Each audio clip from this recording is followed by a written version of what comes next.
पढ़ने वाले हैं structure of cell.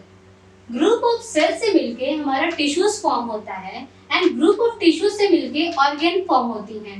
Organ means हमारी heart, lung, stomach, small intestine, large intestine etcetera.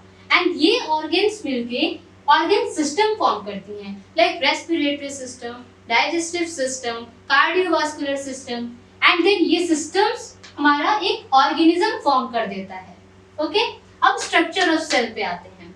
Structure of cell basically दो चीजों से मिलके बनती हैं। पहला हमारा सेल बॉडी, ये है हमारा सेल बॉडी। सेल बॉडी में न्यूक्लियस होता है जो कि सेंटर में प्रेजेंट होता है। सेकंड है हमारा साइटोप्लाज्म जो कि जेली लाइक फ्लूइड होता है।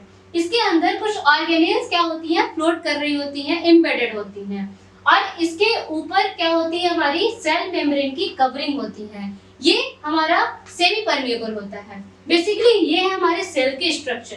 सेल के स्ट्रक्चर में ये जो एनवेलप है इसे हम लोग सेल मेम्ब्रेन बोलते हैं। ये सेमी परमेबल होता है।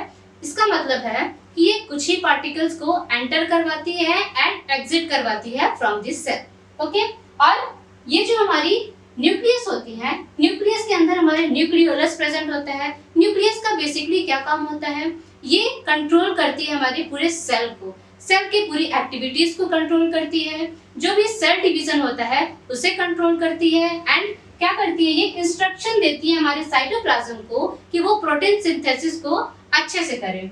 ओके, एंड हमारी जो न्यूक्लियस से अटैच्ड होती है हमारी rough endoplasmic reticulum. Rough endoplasmic reticulum को रफ क्यों कहा गया है, क्योंकि इसमें हमारी रिबोसोम्स अटैच्ड होती हैं। ये इसके साथ मिलके प्रोटीन सिंथेसिस में हेल्प करती हैं and in the form of vesicles इसको सेक्रेट करती हैं एज सेम एज हमारी जो स्मूथ एंडोप्लाज्मिक रेटिकुलम होती है।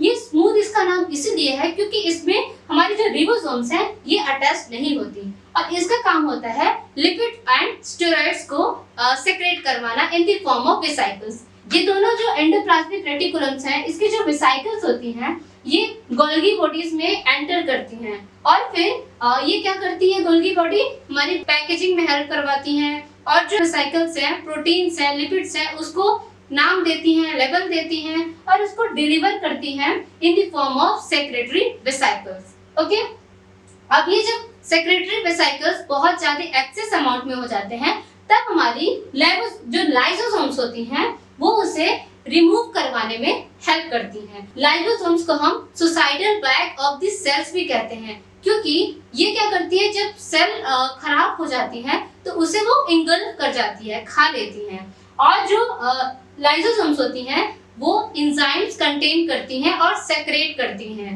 ओके, लाइक मेलानिन हो गया। और ये हमारी जो माइटोकॉन्ड्रिया है ये powerhouse of the cell कहते हैं इसे, क्योंकि ये एनर्जी प्रोडक्शन में हेल्प करती है और सिंथेसिस ऑफ एटीपी में हेल्प करती है। ओके, और अब हमारी ये जो माइक्रोट्यूब्यूल्स एंड माइक्रोफिलामेंट्स हो गए ये क्या करती हैं, हमारी सेल के शेप को डिटरमाइन करती हैं, साइज को मेंटेन करती हैं और इसमें अच्छे से फ्लोट कर सके हमारे ऑर्गेनेल्स इसका भी अच्छे से ध्यान रखती हैं। और जो हमारी सेंट्रियोल्स हो गई, सेंट्रियोल्स का काम होता है जब सेल डिवीजन हो रहा होता है तो क्रोमोसोम्स की मूवमेंट में हेल्प करवाती हैं। सो बेसिकली ये रहा हमारा स्ट्रक्चर ऑफ सेल। आगे हम पढ़ने वाले हैं सारे सेल ऑर्गेनेल्स को डिटेल में। So thank you.